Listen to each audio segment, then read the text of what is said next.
Hello everyone. Today we're going to look at bishop and knight checkmate. The intent today is really showed in a very simple way what are the principles behind this, so that anyone would be able to do this if it occurs in a real game. So with that, let's start. So this is a starting position. It has a dark square bishop and a knight, and black just has a lone king, right? And the first thing we need to know is that if there is a checkmate, the checkmate is going to happen always in the corner which is on the same color corner as that of the bishop. So in this case, if you have to checkmate the king has to be sent to forced to move to the corner with the dark square. In this case it's h8, right? So that's the first thing we need to know. So with that, you see the king is on the other side, the king is on a8, which is a light square. So the first goal would be for us to make sure the king is slowly but surely chased away to this corner, and then in the process we use both the bishop and knight to make this happen, right? So that's the goal we're going to work towards. So with that, if you look at this, right now the king is on a8. Black is just gonna play king b8, king a8, just move back and forth unless he's really forced to move away. So the first thing what we need to do is we need to look at every square that we need to start chasing him towards this corner. So the first square we need to chase him away from is a8, which is a light square. So because it's a light square, so we'll have to use the knight. So let's say we make a move with the knight b5. So with that, black doesn't have a choice. He'll have to move here to b8. So, and being consistent with our plan, we bring the knight to c7, right? The c7 knight covers a8 nicely. So the king is forced to move to c8 now, right? So now with this, the next square we need to control is the square b8. So we use the bishop for this. Bishop goes to a7, and the bishop nicely controls the square b8. So if you see, the bishop is controlling all the dark squares and the knight is controlling all the light squares. And for the purpose of that, if the knight has to control light squares, it has to be on a dark square. So that's something very important to note, right? So, and while this is happening, right, the white king is ideally positioned to be in the 6th rank. If the black king is on the 8th rank, then the white king is on the 6th rank, because the king is not allowing the black king to escape. It's covering as many squares. In this case, it's covering like 3 squares, b7, c7 and d7 in front of the king. So that's the formation. So it's important that the king has a clear path to move across. As the black king moves across, the white king has to move across all the way to h6 or g6. So black king can't escape. So while the bishop covers the dark squares, the knight will have to cover the light squares all along the way. Yeah, so that's the formation. So with that, now we just played bishop a7. The king can't move to b8. The king has to move to d8, right? So what is the next square we need to cover, right? We covered a8, we covered b8. So the next logical square we need to cover is c8, right?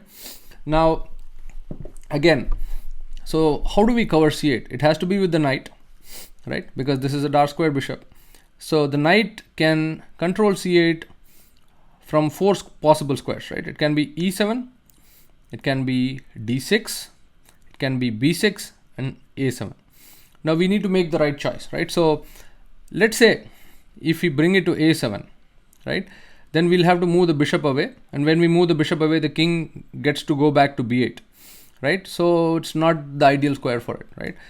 What about b6? If we bring the knight to b6, it's good, but it's going to block the bishop. So if I have to move the bishop to control the next set of squares, I won't be able to do it, because the knight's going to come here and it's going to block the bishop away, right? So we ruled out a7 and b6. The next square is d6. D6 looks reasonable, right? So because it controls the square, it also allows the bishop to come back. The only problem is my king is not able to move across. So we already discussed that the king being able to move across and blocking off the opponent's king is very important. So it really leaves us with one square, which is knight on e7. When the knight is on e7, It controls c8. The bishop can move and free up and then control the next set of squares, and then the king can move across, right? So keeping all these things in mind, how do we get to e7? So knight comes to d5, right? So we have two possibilities here. So I'm going to first look at king c8, yeah, and then little later we'll look at king e8. All right. So if we go king c8, right? So again we controlled b8. Next we want to control c8, and we decided the knight goes here for that. So let's be consistent with that plan. Knight e7 check. King goes to d8, right? And we need to control next this square, but first the king has to come across, right, to get an opposition, right? So king goes to e8, right? Now if I play bishop b6 here to control the square, the king's gonna escape here. So first let's do king e6. So now the king goes back. Now we use the bishop, right? So look at this pattern. The knight controls c8, the bishop controls c7 and d8, the king controls the square. So it's almost like a wall that the black king cannot move across. So the king goes to e8. Now, so the next question, right? So we control d8. What is the next square we need to control? It is e8. So again, where should the knight come, right? Let's look at the possible squares. Knight can come to c7, d6, f6, or g7, right? In the same way, if the knight goes to c7, the bishop's going to be blocked, so the king can escape here. So not the ideal square, right? If the knight goes to, let's say if it goes to d6, right? So the king goes here, right? So and and let's look at f6. If the knight goes to f6, that the king can't go across. And if the knight goes to g7, right? So in the same way as it went to e7, it controls e8 and it allows the king to come across. So we have two real choices. One is d6 or we go to g7, right? So if we go to g7, it's going to be much easier in the same way as we saw how we went to e7, because the king follows up with it. So we go, let's try to go there. Knight f5, king f8, right? So now I want to wait a move here, okay? Because if the king moves here, it's going to move back and then I can't control this. I'm just going to wait a move here, right? King goes to e8, knight g7 check. So we got what we wanted. King f8, king f6, king g8, king g6, because we can't allow this square, right? King f8. Now the same idea, same pattern, bishop d6 check. So we cover all these squares. King goes here, right? Now we have a choice to make here. So we need to control g8 as a key square. For that, we need to make a decision. Where does the knight come, right?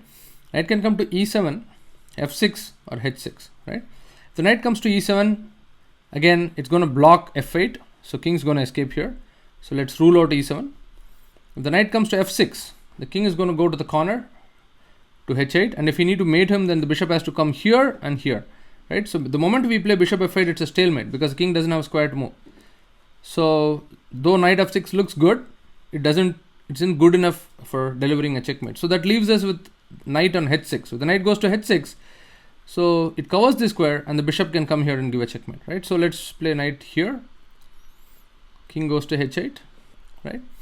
Now, if we play knight h6, right, we covered the square, but it's going to be a stalemate because the king doesn't have a square to move and there is no check here, right? So let's play a waiting move here. We're not in a hurry, right? So the king comes here, knight check. The king has to go here. Now it's a checkmate. Yes? So this is the mating idea, right? The king is here on the 6th rank. We push the black king to the corner in the same color square in the corner as that of the bishop, and the knight covers the adjacent squares, right? So the king is in the corner. So this is the way we checkmate with the bishop and knight. Now we have to look at certain different scenarios which we kept for later. So I'm going to go back here. Yeah.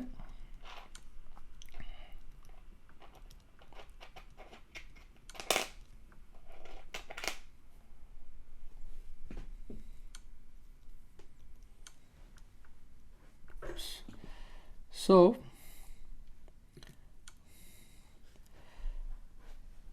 let's go here. Let's go to this position. So black had just played king d8. We played knight d5, right? We looked at king c8. Now we're going to see what's going to happen if the king goes the other way. King goes to e8. So it looks like the king is far away and the king may be able to break out and escape here, right? So what do we do here? So I'm gonna